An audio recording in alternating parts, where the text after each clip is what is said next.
এই পদ্ম, তুই একবার বাড়ি টাড়ি করে ভালো করে দেখ না। ওই দেখ তো দাদাবাবু যেখানে ব্যায়াম করে ওখানটা দেখ। আমার মনে হচ্ছে ফুল বাগানে ঝোপঝাড়ের মধ্যে বসে ওরা মার জন্য কাঁদছে। দেখ দেখ, একবার ওখানটা ভালো করে দেখে যা। আমি এক্ষুনি গিয়ে একবার দেখে আসছি। হ্যাঁ দাদা, তুই একটা কাজ কর, ওরা যখন নার্সিং হোমে যায়নি আশেপাশে কোথাও আছে বল, কোথাও লুকিয়ে থাকতে পারে। তুই একটু জানা বাবা, ভালো করে একটু খোঁজ। হ্যাঁ ভালো করে একটু খুঁজবি, চারিদিকটা দেখবি। হ্যাঁ চল আমি যাচ্ছি। যা বাবা। বাবা তুমি কোথায় যাবে বাবা? তুমি বসো, আমি গিয়ে সব দেখে আসছি। ও বৌদি, তুমি একটু বাবাকে সামলাও তো। কি হলো বলো তো? না, সব ঠিক হয়ে যাবে। আপনি একটু শান্ত হয়ে বসুন, নিশ্চয়ই খুঁজে পাবেন। পিসো পিসো, বাড়িতে নাকি ওরা ওরা সারা বাড়ি তন্ন তন্ন করে খুঁজেছে। মন, মিঠু, মোমো, ওরা নাকি বাড়িতে নেই, বুঝলি, বাড়িতে নেই। আচ্ছা আচ্ছা, এমন তো হতে পারে ওরা হয়তো কোথাও লুকিয়ে আছে। আমি ওদের আনবো বলেছিলাম, আনিনি তো, হয়তো দুষ্টুমি করছে। দুষ্টুমি? হ্যাঁ, ওরা দুষ্টুমি করছে বুঝলি, ওরা দুষ্টুমি করে কোথাও লুকিয়ে আছে।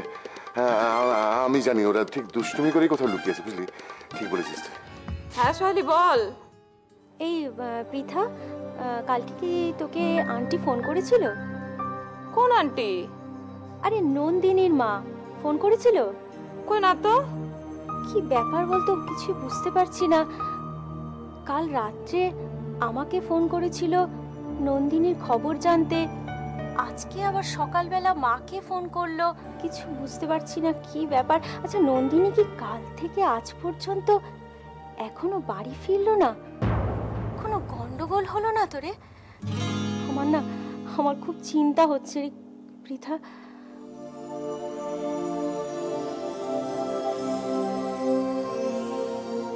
বাবা বাবা বাবা, কোথায় যাচ্ছ তুমি? বসো না, তুমি তোমার ঘরে যাও বাবা। আমি সঞ্জুর বাবাকে আবার ফোন করছি, বলছি ও বরং বেরিয়ে একটু দেখুক ওদের। মাধু, তুই সমরকে ফোন করছিস তো? তুই একটু বলে দে বাবা যাতে পঞ্চুকে তাড়াতাড়ি বাড়ি পাঠিয়ে দে, ঠিক আছে? বাবা একটু শান্ত হয়ে ঘরে গিয়ে বসুন প্লিজ। আমরা তো আছি, আপনি কেন এত ব্যস্ত হচ্ছেন বুঝতে পারছি না। মাধু একটু বল বাবা। দেখো, বড় দাদাইকে না বলে ওরা তো কোনোদিন বাড়ি থেকে বেরোয় না, কোথাও বেরোয় না। হ্যালো বাবা।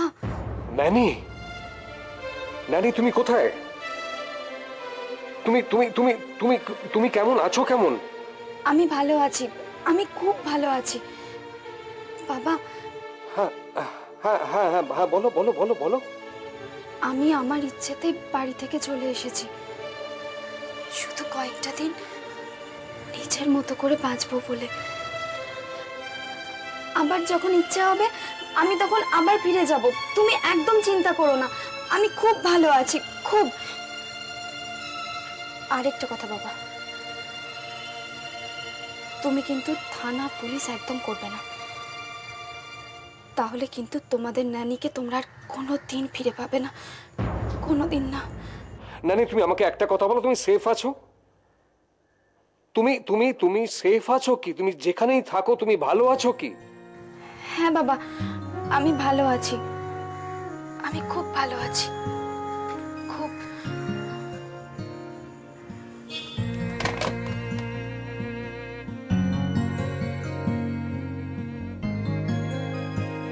এই মিঠু মিঠু মিঠু, তুই সিদ্ধেশ্বরী মার মন্দিরটা চিনিস তো? আমিও তো তাই ভাবছি। ফুল নিলাম, পুজোও দেবো, কিন্তু সিদ্ধেশ্বরী মায়ের মন্দিরটাই তো জানি না। আর জানলেও আমরা যাবো বা কি করে? আচ্ছা, আমাদের স্কুলের পেছনে যে মন্দিরটা, ওটা কি সিদ্ধেশ্বরী মায়ের মন্দির? না রে, এটা কালী মায়ের মন্দির। আচ্ছা, কালী মা সিদ্ধেশ্বরী মা তো এক। ভালো বলেছিলিস রে। এ মনে আছে আমাদের বর্দিদা বলতো সব মন্দিরেই তো ঠাকুর আছে। হ্যাঁ, চল আমরা ওই মন্দিরটাই বুঝে দিই। চল চল চল চল।